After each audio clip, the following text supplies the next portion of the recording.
Christmas evening, December the 25th, 1943, 7 o'clock. In the Norwegian Altenfjord, on the upper deck of a German battleship, 1,968 men are celebrating the holiday. Small Christmas trees stand on the deck. Somewhere, a harmonica is playing. In the wardrooms, officers are exchanging gifts. Nobody knows that in 2 hours the anchor chains will rattle, the trees will be taken down, and the ship will put to sea. 36 of these men will come back. Everyone who has read about the Battle of North Cape knows that much. What almost nobody talks about is this. Aboard a British cruiser that night stood a man who knew exactly where Scharnhorst was going. He knew her route, her speed, her target, and his own officers told him, "You are wrong, sir. The British had radar. Scharnhorst, by that point, did not."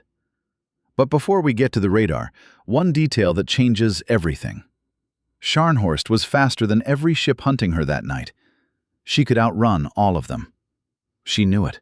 Her crew knew it. Her fate had actually been decided hours before the first shot was fired. And the ship that was heading home, believing she had escaped, was sailing straight into a trap. To understand why this ship mattered so much, you only need to look at a map. On the left, Britain and Iceland. On the right, the Soviet ports of Murmansk and Arkhangelsk. Between them, 5,000 kilometers of water that sailors called the hardest route of the war. In winter, the sun never rises above the horizon. Water temperature? -2 degrees Celsius. A man without a survival suit loses consciousness in 10 minutes. In 20, he is dead. Along this route, convoy after convoy, merchant ships crawled east, carrying tanks, aircraft, ammunition, food. Everything the Soviet armies needed to hold the front. Churchill called the Arctic run the most dangerous assignment of the war. By December of '43, the fleet had lost more than 80 merchant ships on it. And at the entrance to that route, fueled and ready to sail, sat one ship, Scharnhorst. She didn't need to sink anything. Her presence alone forced the Royal Navy to keep battleships in northern waters that were urgently needed elsewhere. To sink Scharnhorst meant to free the entire northern theater. The ship was laid down at Wilhelmshaven in 1935, launched on the 1st of October, '36. Hitler attended in person. Full load displacement, 38,000 tons. Length nearly 235 meters. 3 shafts, 3 turbines, 160,000 horsepower. Speed, 31 knots. 31 knots. Faster than any British battleship afloat. The logic was straightforward. Make the ship fast enough to run down everything she could destroy, and outrun everything that could destroy her. Speed as armor. But there is a detail most accounts miss. The belt armor along the waterline, 350 millimeters, was designed against shells flying nearly horizontal, at close and medium ranges, on flat trajectories. Higher up, above the waterline, the steel was thinner. The deck armor over the machinery spaces, 80 to 150 millimeters. Against a shell falling nearly vertically after a long flight at long range, it would not hold. A weakness that meant nothing in 100 engagements. We will come back to the 101st. Scharnhorst had a reputation, and it was earned. November 39. Scharnhorst and Gneisenau intercepted the British armed merchant cruiser Rawalpindi in the North Atlantic, an old converted passenger liner. 14 minutes. The Germans disappeared into the dark before British cruisers could close. After that engagement, the first warnings about this ship went to London. She is faster than anything we can put against her. Nobody then imagined that this reputation 4 years later would be the reason for the trap. June 40, off the Norwegian coast. Scharnhorst and Gneisenau found the carrier Glorious and her 2 destroyers. The carrier was sunk. 1,500 men died. The destroyer Acosta was already burning and going down when her commander, Lieutenant Commander Charles Knightley, turned her into the attack. Torpedoes from the sinking Acosta struck Scharnhorst's side. 48 dead, a year in repair. Knightley's last signal to shore was one sentence: going into action. Neither he nor his crew survived. Scharnhorst made it home. After that, the British thought about her differently. Not just a heavy enemy ship, a ship that comes and goes. And then there was the Channel Dash. February 42. Scharnhorst, Gneisenau, and Prince Eugen had sat in the French port of Brest for a year under continuous air attack. Hitler ordered them home. The only route? Straight through the English Channel, in daylight, past the English coast. Torpedo boat attacks, repelled. 6 obsolete Swordfish biplanes under Lieutenant Commander Eugene Esmond went in against 2 battleships and 3 cruisers. All 6 were shot down. Esmond received the Victoria Cross posthumously. 242 bombers failed to score a single hit. Scharnhorst took 2 mine strikes and reached Germany. The next day, the Times wrote that it was the most shameful day for the Royal Navy in several centuries. That was the moment the crew truly believed this ship could not be caught. They gave her a name: the Lucky Ship. March 43. Scharnhorst arrived in Altenfjord in northern Norway. Altenfjord, 70 degrees north latitude. Rock walls on every side. Low clouds that don't clear for weeks. The nearest town, Alta, was 12 kilometers away by water, and the shore offered nothing but the shore itself. The Norwegian population regarded the occupiers with a silence heavier than open hostility. 1,968 men lived aboard Scharnhorst. Boiler rooms, engine rooms, ammunition magazines, fuel tanks, service passages, all of it ate into the internal volume. Sailors slept in bunks stacked 3 and 4 high, the passageways wide enough for 2 men to pass sideways. In the machinery spaces, temperature in summer ran past 40 degrees Celsius. In the Arctic winter, the bulkheads were cold to the touch on the inside. The schedule: 4 hours on watch, 8 hours off, officially. In practice, drills, alerts, and maintenance broke those 8 hours into pieces, leaving about 4 for actual sleep. Food: potatoes, tinned goods, bread. Fresh meat every few weeks when a supply ship came. Fresh water was rationed. 2 showers a week.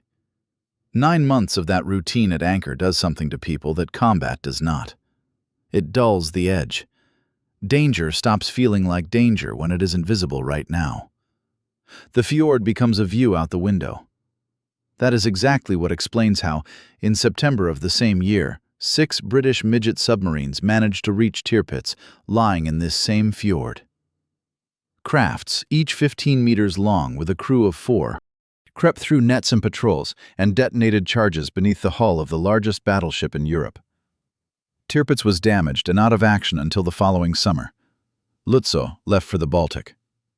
Scharnhorst was left in Altenfjord alone. That was when new command arrived.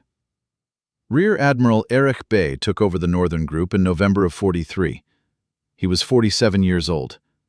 An entire career on destroyers, fast strikes, torpedo attacks, small ships. When the subject of this appointment came up, Bay answered briefly. The last time he had been aboard a capital ship, he was a cadet. A few weeks later, he would be the one to make a decision historians still argue about. He was given Scharnhorst because there was nobody else. Captain Fritz Hinze took command in October. Before Scharnhorst, he had served as a navigation officer on the cruiser Hipper. Methodical, precise. The survivors describe him the same way. Respected. On the 25th of November, Hinze took the ship out for speed trials. The engines produced 29.5 knots, 1.5 knots below the trials of 39. Draft had grown over the years. Still faster than any British battleship. Hinze returned to the fjord and waited. Christmas in Altenfjord looked like this. Trees on deck, some brought from the nearest forest, some sent on the supply transport. The ship's orchestra played in the officers' wardroom. The men in their bunks received Christmas rations, schnapps, and letters from home that had been delayed several weeks by disruptions in the mail.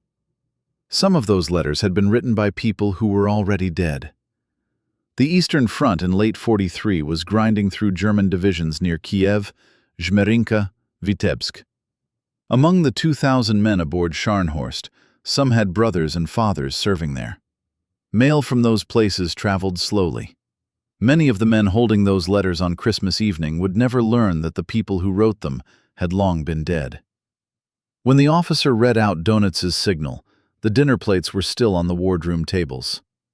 Convoy JW-55B, 19 merchant ships, spotted 460 miles west of Tromsø.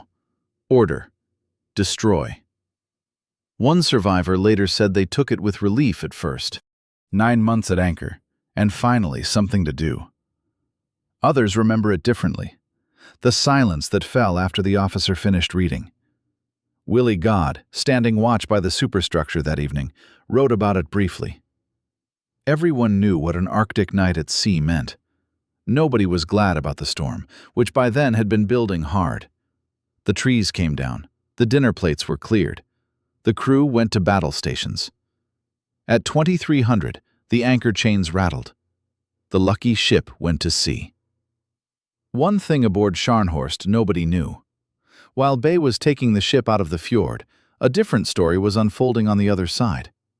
A British admiral had not simply been waiting for this moment. He had been preparing for it. Admiral Sir Bruce Fraser, commander of the Home Fleet, had been reading German signals. The British had broken the codes. Fraser believed Scharnhorst would probably come out. He had left port on the 23rd of December, 2 days before Donitz gave the order. Before sailing, he gathered his captains. He would not chase Scharnhorst.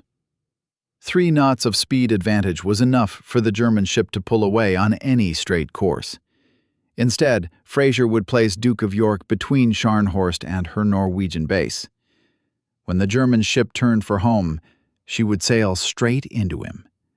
Close, in the dark, 12,000 yards, star shells, open fire. The entire plan rested on one assumption. If the first attack failed, Scharnhorst would try again before heading home. We will come back to whether Fraser was right. But first, one thing about radar that almost nobody explains properly. It looks like a technical question. It is a human one. By 41, the Japanese Navy had the best sea lookouts in the world. Select took years. Training was done in total darkness. Binoculars with 21-centimeter lenses. A man who passed that selection could spot contacts in the night sea that were invisible to any other observer. Japan had won more night surface engagements than all other navies combined. Their doctrine had cost 2 decades and several thousand lives. The SG radar fitted to British cruisers detected a ship-sized target at 25 kilometers. In darkness. In a snowstorm. At the moment when the best Japanese lookout was still raising his binoculars. Belfast found Scharnhorst at 33 kilometers. Not one man aboard Scharnhorst suspected they were already being watched. The first to find Scharnhorst were not on the battleship. They were on 3 cruisers, Belfast, Norfolk, and Sheffield, under Vice Admiral Robert Burnett, who had taken position between the German ship and the convoy before dawn. 8:30 in the morning, the 26th of December, polar night, no sunrise, just a slightly less black sky instead of a completely black one. The radar operator on Belfast reported a contact. Range, 33 kilometers. Large return. Burnett ordered star shells. In the cold, fixed light above the water, Scharnhorst took shape, bow on, moving fast. She had not seen them coming. 2 hits in the first exchange. One destroyed the main fire control radar antenna. FUM-26, the system that let Scharnhorst see in the dark. At that moment, nobody aboard Scharnhorst yet understood the battle was already lost. 1 shell. Scharnhorst turned and ran, 30 knots.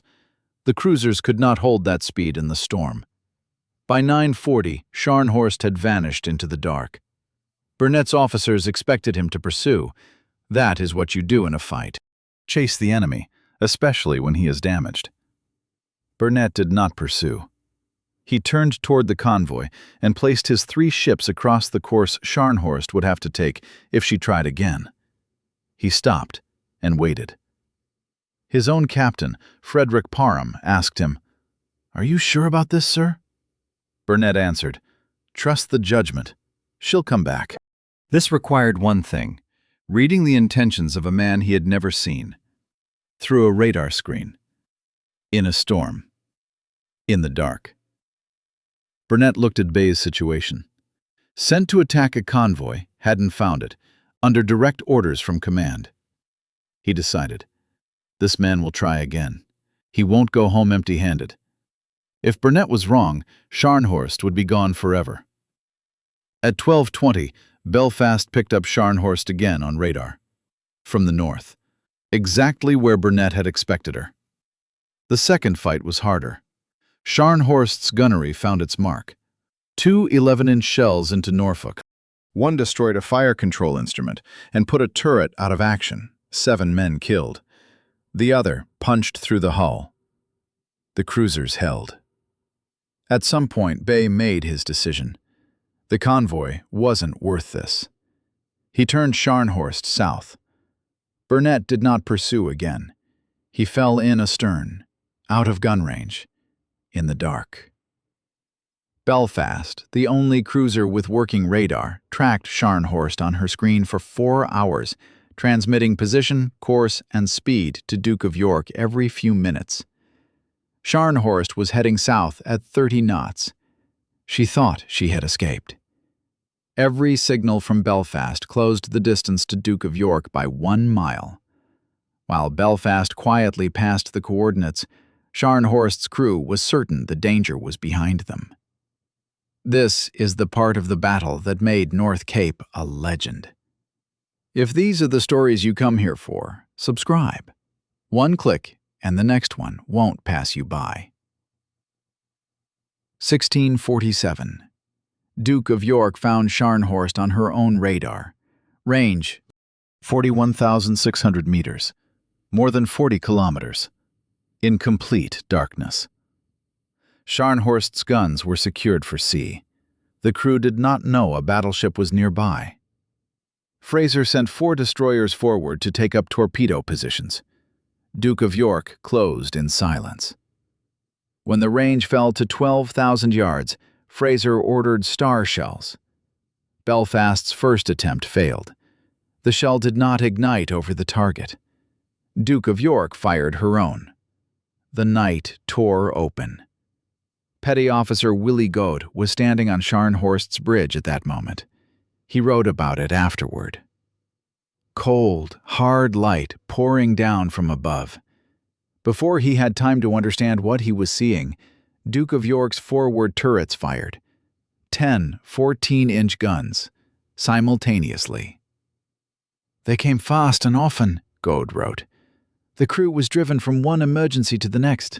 The first salvo struck. Turret Anton went out of action in the opening minutes. Turret Bruno filled with propellant fumes through damaged ventilation.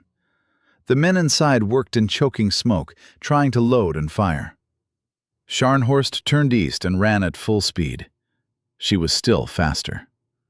The range began to open. For nearly an hour and a half, Scharnhorst slowly and steadily pulled away. Duke of York's shells were falling behind. For a moment it seemed it would happen again. The lucky ship. Then one shell.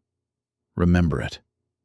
Around 1800, a single 14-inch shell from Duke of York came in at a steep angle and punched through Scharnhorst's upper belt armor. The thin steel. The part that was only vulnerable at this range, at this angle of fall. It burst in boiler room number 1. There were men working in that boiler room. A steam explosion on ruptured pipes. Scalding water. Steam at several atmospheres of pressure. Instant darkness, because the blast took out every instrument. The engineer officer and his men went at the damage in that hell, in the dark, finding valves by feel. They managed something. Speed came back to 22 knots, not 30. The weakness that had meant nothing in 100 engagements played in the 101st. The destroyers were already moving into position. 4 ships, Savage, Scorpion, Samaras, and the Norwegian Stord. 2 from each side. Stord attacked from less than a mile and a half under Scharnhorst's direct fire. Captain Guy Russell of Duke of York wrote afterward that it was the most daring attack of the entire engagement. Fraser sent the Admiralty a separate dispatch, asking that the Norwegian Fleet Command receive his personal thanks. The Norwegians, whose country German forces had occupied since April of '42, were helping sink the ship that had stood for that occupation. Scharnhorst fought back. She hit Samaras and killed 11 men. But when she swung her guns against one pair of destroyers, the other closed in. The torpedoes ran. First hit, second, third. Each one cost speed. Each one let in more water. Duke of York and Jamaica opened fire again at 10,000 yards, nearly point blank by the standards of guns that size. Star shells burned above Scharnhorst. A sailor on Norfolk wrote in his diary that night, "When Duke of York got in among her with those great guns, it was terrible. She was wrecked, fire from one end to the other." Scharnhorst kept firing. The stern turrets were working. The anti-aircraft guns were working. The men at the guns stayed at the guns. At 19:25, Captain Hintze came on the ship's intercom. The exact words have come down to us in several versions. In all of them, the same. He thanked the crew, said they had fought with honor, and informed command of their readiness to fight to the last shell. What happened afterward on the bridge is not known, because nobody who stood there survived. Signalman First Class Strader was at the stern turrets at that moment. His account survived. At 19:30, the captain on the intercom, "Prepare to scuttle the ship." Shortly after that, a shock. We began listing to starboard. Command from the bridge, "All hands abandon ship." Then, another terrible explosion. To the very end, we kept firing. The portside cannon was working. The turret was undamaged until the list jammed the ammunition hoist. Men from the lower magazines could not get out. When I came out of the turret, the deck was covered with dead and wounded. 25 men were sealed behind watertight doors in a flooding compartment. They were dogged shut to keep the ship fighting a few minutes longer. Standard procedure. Those men died in a steel box under water, while the guns above them were still firing. At 19:45, Scharnhorst rolled to starboard and went down by the bow. Her propellers were still turning when she disappeared. No British ship saw the final moment, only a glow through the smoke. Then a deep underwater explosion felt through the hulls of every vessel nearby. Then nothing. The destroyers circled. There were voices in the water. Scorpion pulled out 30 men. Matchless pulled out 6. Then the order came to leave. Submarines were a real threat to stopped ships. The destroyers obeyed. The voices in the dark were still audible as they left. 36 out of 1,968. Not one officer. Those who were close enough to a rescue ship's side and hadn't been carried away by the current managed to grab the lines. The rest did not. Water temperature, around -2 Celsius. Without a survival suit, a man loses coordination in 4 to 5 minutes. In 10, he loses consciousness. Most of those who left Scharnhorst alive died before the destroyers could reach them. Captain Hintze was seen alive in the water. He could not hold the rope ladder and went under. His body was never found. Admiral Bay did not survive. Nobody who had stood on the command bridge during the final engagement survived. On December the 27th, the sun rose over the Barents Sea. Where Scharnhorst had been a few hours before, there was only broken ice and patches of oil. The British ships set course for shore. After the battle, Fraser gathered his officers aboard Duke of York. "Gentlemen, the engagement against Scharnhorst has ended in our victory. I hope that if any of you are ever called to take your ship into action against a vastly superior enemy, you will command your ship as gallantly as Scharnhorst was commanded today." That was an assessment, not a compliment. What had happened that night had very little to do with the number of guns or the thickness of armor. His signal to the Admiralty, Scharnhorst sunk. The reply, "Congratulations, well done." Donitz wrote the verdict himself. Surface ships can no longer fight without effective radar. He was not explaining. He was admitting that he had sent men into a battle whose outcome had been decided before the first shot. Why couldn't Scharnhorst escape? Duke of York was not faster. On clear water with working machinery, Scharnhorst would have pulled away from her over the horizon. She proved it twice. She broke contact in the morning. She broke contact at noon. She could not escape because by evening the race was already lost. Lost in the morning when one shell destroyed her radar. Lost weeks earlier in the cipher rooms where men Bay had never seen read Donitz's order before it reached Altenfjord. Finished by one shell at long range, punching through the thin steel of the upper belt into the boiler room. And lost at 9 in the morning when Burnett did not pursue. Without Burnett's decision, there is no second contact. Without the second contact, Scharnhorst does not turn for home. Without the turn for home, there is no interception by Duke of York. Every piece depended on the one before it. With Scharnhorst gone, the German fleet in the north had no serviceable heavy ship capable of threatening the Arctic convoys. Tirpitz would remain in Altenfjord for nearly another year, but never put to sea again. In November of 44, Lancasters carrying tallboy bombs weighing 5.5 tons each sank her in the fjord. Gneisenau, Scharnhorst's sister ship, had already been sitting in Godde for 2 years with her turrets stripped, and in March of 45, her own crew sank her as a block ship at the harbor entrance. Both sisters ended the war the same way, one on the bottom of the Barents Sea, the other in the mud of a Polish port. After December of 43, the Arctic convoys ran 178 more passages. Not one of them was attacked by a German surface warship. Burnett lived until 59. He died of heart disease at 58. His decision not to pursue was right twice in one morning, and he held to it while his own officers doubted. History remembers Duke of York and her big guns, the cruiser that twice let the target go, and was right both times, takes up a sentence or two in the standard accounts. In September of 2000, the Norwegian research vessel Sverdrup II found Scharnhorst at 290 meters, northeast of North Cape. She was lying upside down. That matches what the survivors said. Scharnhorst rolled onto her starboard side as she sank. Her main armor belt now faces the seabed. Around the hull, the mast, rangefinders, pieces of superstructure. The bow is separated, blown off by an internal explosion in the forward magazines.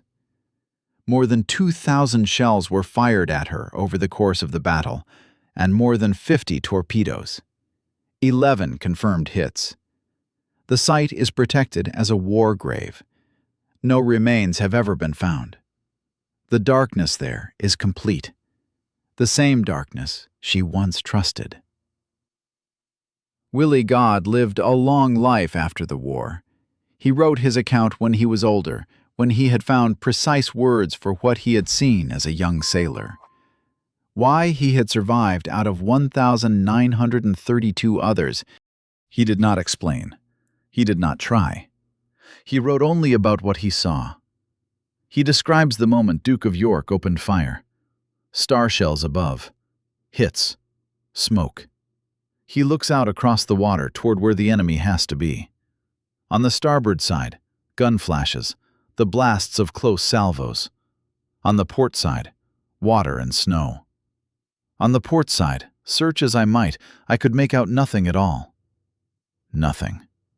For 4 years, darkness had hidden Scharnhorst and brought her home. On the night of December the 26th, that darkness held ships she could not find. The lucky ship had always sailed out and come back.